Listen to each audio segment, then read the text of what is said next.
Chapter 7 from the Book of Fairy Tales, The Forbidden Mountain. Hades had originally intended to go to the fairylands, but it became clear that his travels that day would only take him to the dead places of the many kingdoms, and he had had enough of dead places for the time being. Instead, he traveled back through the catacombs that seemed to connect the dead woods and the lower dungeons to his own fortress, and he contemplated what to do next. He made himself comfortable in what would become his favorite room in the Forbidden Mountain, laughing at himself because even though he had made a point of trying to make it different from his palace in the underworld, he now realized there were similarities. He sat there, taking in the room, loving the way he felt there. Rather than skulls, the dominating features of his new fortress were ravens and crows. He adorned it with numerous statues of his favorite avian creatures, and their eyes blazed with green fire to match the green moss and vines that permeated the stone fortress. In his new dining hall, he had a large, round, black marble table, and at its center was a sculpture of a dead tree where the spirits of crows rested and called to one another.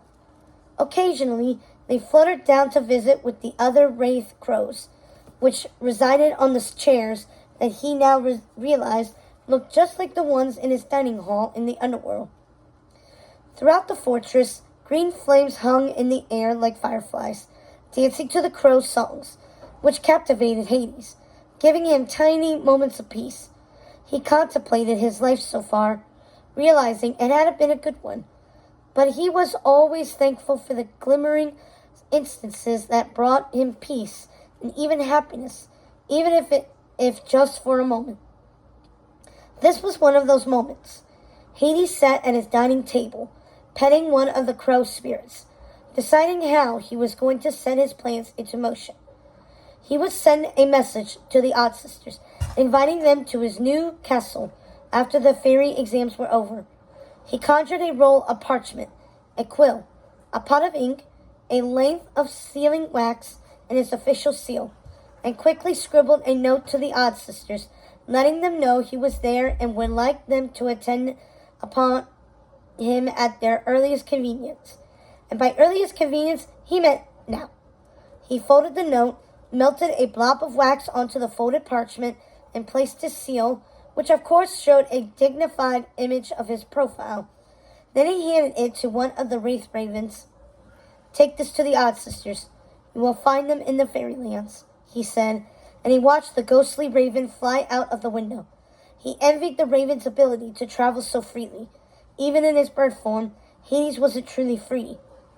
Perhaps once the Odd Sisters split his fate string and the other Hades had taken up residence in the underworld and their plan to overthrow Zeus was in place, he would explore more of the many kingdoms and see all the magical places he'd learned of while reading the Book of Fairy Tales. But now was not that time. He needed to set things into motion.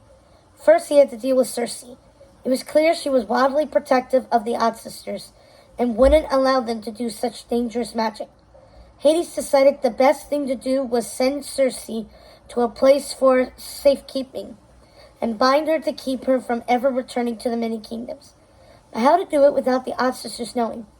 How to do it so they wouldn't journey to find her and bring her home again? All right. Okay. As he sat there considering his options, he was becoming impatient, waiting for his raven to return with the sisters' reply. So he conjured a small swirling vortex that allowed him to see where the Odd Sisters were. He found himself looking upon the fairylands. Everything was in chaos. Fairies were screaming and running in every direction as fire rained down from above. A great dragon was casting green flames at them, and it was engulfing the lands. The Odd Sisters scrambled, trying to run toward the fire. They were crying Circe's name over and over, afraid she was caught in the flames. Hades knew the goddess Circe couldn't succumb to such a death. She was too powerful. But he remembered Circe had enchanted the Odd Sisters into thinking she was just their sister and not a goddess who had answered their prayers. This was the perfect opportunity to get rid of Circe, and the Odd Sisters would think she was dead, killed by the dragon's flames. It was the only way. He had to do it if he was going to achieve his goals. Besides, the Fates had said it was Circe who would send them down their path of destruction. Perhaps this act wasn't so selfish after all.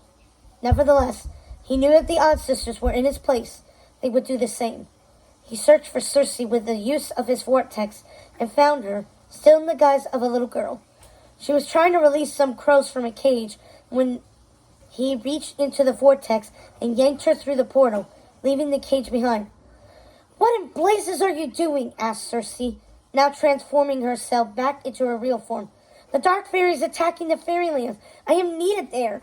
She flung her hand in an attempt to leave, but she was surprised to see her magic was no longer working. "You've bounded my magic." "I wanted to trust you, Hades. I really did. But there's no way I will let you drag my sisters into this war you have with Zeus. I will not let you endanger them or anyone else in the many kingdoms."